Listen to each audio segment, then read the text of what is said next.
Nous avons consacré un dossier pour la revue internationale et stratégique dans le domaine de la géopolitique de l'énergie, tout simplement parce que la géopolitique de l'énergie a connu dans les années récentes en fait, différentes dynamiques qui nécessitaient de faire un point à la fois historique, géographique, économique et géopolitique en fait, sur de nombreuses questions, et notamment sur les questions dites de transition. Alors, bien évidemment, hein, quand on pense à transition en Europe et notamment en France, on pense à transition énergétique et notamment aller vers des sociétés qui sont beaucoup moins carbonées.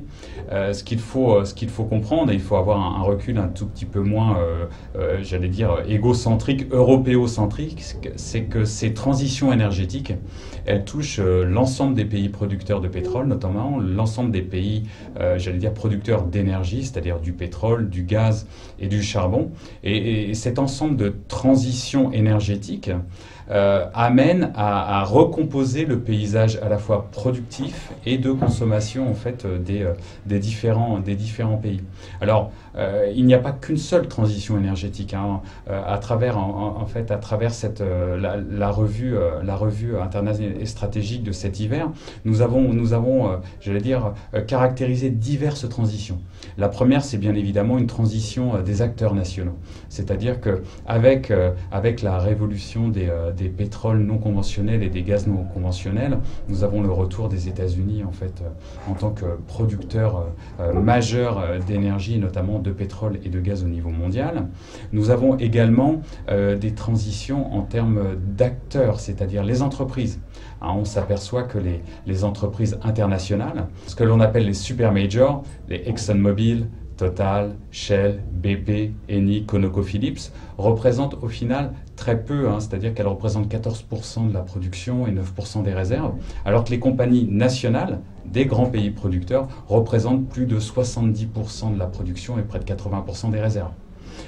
Nous avons de nouveaux acteurs aussi qui apparaissent en termes de compagnies pétrolières. Les compagnies chinoises notamment sont en train de devenir des acteurs majeurs et sont en train de concurrencer les compagnies internationales sur leur propre marché.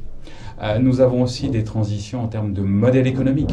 Hein, à l'heure actuelle, certes, la transition énergétique touche les pays européens dans leur consommation, mais la transition énergétique, elle touche également les pays producteurs, comme l'Arabie Saoudite ou comme les Émirats Arabes Unis, dans leur propre modèle de développement. Et donc, en fait, tout cet ensemble de transitions, en fait, amène à changer de modèle. Et derrière le modèle énergétique, il y a bien évidemment également un nouveau modèle, c'est le modèle, j'allais dire, environnemental. La principale transition, c'est qu'on ne peut plus parler d'énergie, on parle d'énergie et de climat ou d'énergie et d'environnement. Et donc, l'objectif de 2 degrés à 2050, c'est quoi? C'est tout simplement laisser en terre près des 2/3 des ressources fossiles à l'heure actuelle, ce qui nous impose d'imaginer, de repenser en fait un nouveau modèle productif dans les années à venir.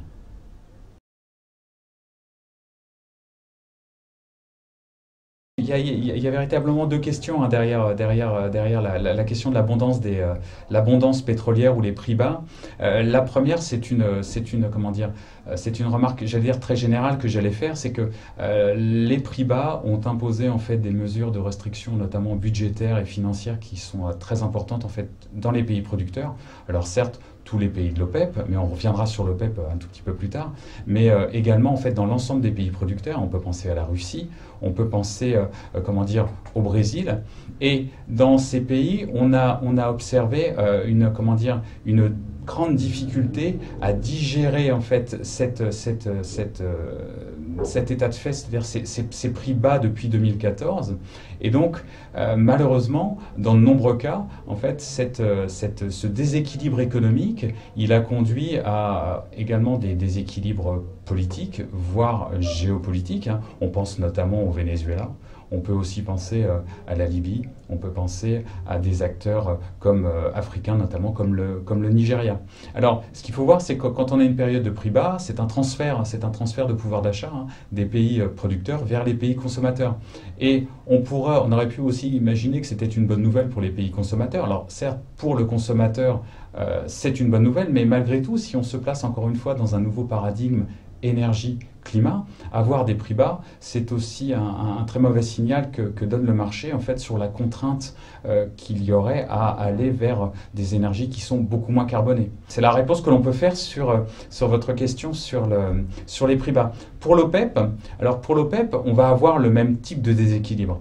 Alors, sachant qu'il faut voir que les prix bas depuis juin 2014, je vais vous donner juste un chiffre. Entre 2014 et 2015, les recettes d'exportation liées au pétrole des principaux pays de l'OPEP ont baissé de 46%. Les recettes sont au plus bas depuis 2004. On a véritablement un nouveau paradigme, une nouvelle dynamique dans les pays de l'OPEP. Alors après, de savoir comment les pays de l'OPEP réagissent à ce nouvel environnement de prix bas, on a une réponse structurelle, c'est le changement de modèle. Les Émirats arabes unis, dans ce contexte, c'est le pays qui caractérise le plus ce mouvement structurel vers la diversification.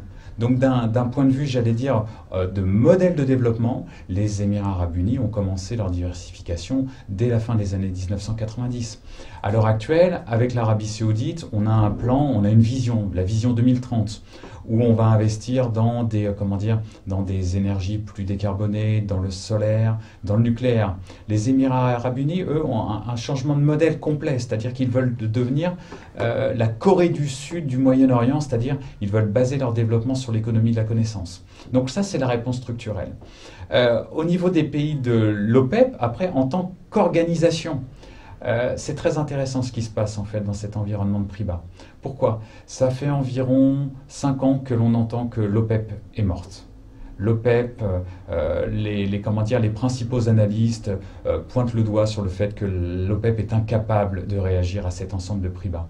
Et il est intéressant de voir comment l'OPEP, justement, depuis 2 ans, alors certes, au départ, notamment conduite par l'Arabie saoudite qui avait son objectif, j'allais dire économique, et son objectif politique de ne pas faciliter la réintégration de l'Iran, notamment dans le grand concert des nations, et notamment sur le marché pétrolier, d'essayer aussi de briser l'élan de production de l'Irak. Depuis 2016, on sent un tournant en fait au sein de l'OPEP, et l'OPEP, qui était incapable de signer un accord de production, a réalisé quelque chose de particulièrement intéressant au mois de novembre. Fin novembre, ils ont signé un accord de réduction de production pour 2017, et surtout, ils ont aussi signé un accord avec les pays non-OPEP.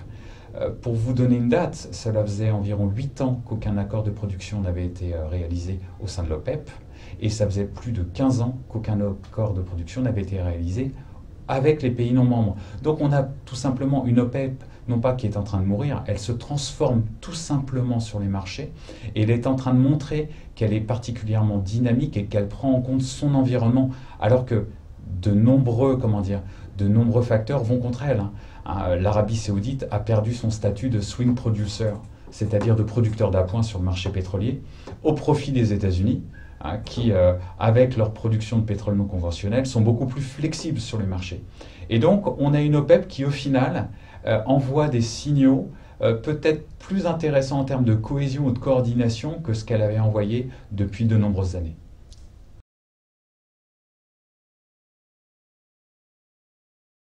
Le rapport entre énergie et États-Unis, il est très fort.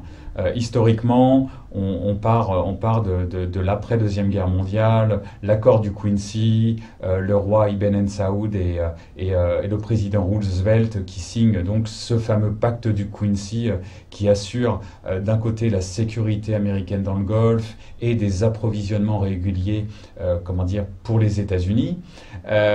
Par la suite, dans les années 70, que ce soit la doctrine Carter, que ce soit la doctrine Kissinger, on a véritablement un lien très important entre ces deux entités. États-Unis et énergie ne peuvent se détacher. Alors, ce qui est très intéressant, c'est que, paradoxalement, depuis 2008, on a observé de quelque chose de très intéressant sur les marchés pétroliers. Pourquoi? Parce que le président Obama, il a été élu en fait sur un programme qui était, lors de son premier mandat, hein, il avait été élu sur un programme qui favorisait en fait les énergies décarbonées. Et c'est à l'époque où en fait le pétrole non conventionnel et l'énergie non conventionnelle aux États-Unis comment dire, est monté en puissance. Et il faut quand même voir entre 2009 et 2013, les États-Unis ont mis sur le marché près de 3 millions de barils de jour, c'est-à-dire c'est comme si on avait inventé d'un jour à l'autre en fait un nouvel Irak sur le marché.